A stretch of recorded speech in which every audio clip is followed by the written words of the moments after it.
ब्रह्ममुरारिसुराचितलिङ्गम् निर्मलभासितशोभितलिङ्गम् जन्मज दुःखविनाशकलिङ्गम् तत्प्रणमामि सदा शिवलिङ्गम्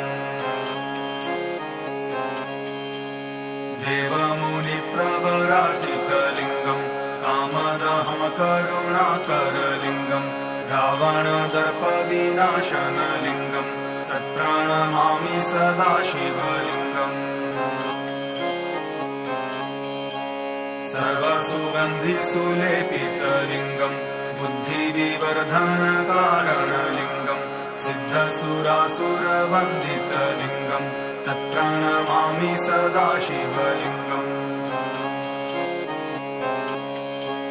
कनकमहामणिभूषितलिङ्गम् फणिपतिवेष्टितशोभितलिङ्गम् दक्षसूयज्ञविनाशनलिङ्गम् तत्प्रणमामि सदा शिवलिङ्गम्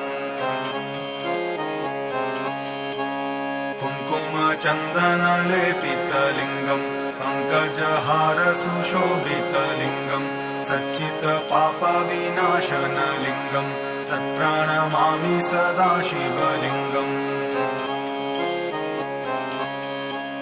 देवगणार्चितसेवितलिङ्गम्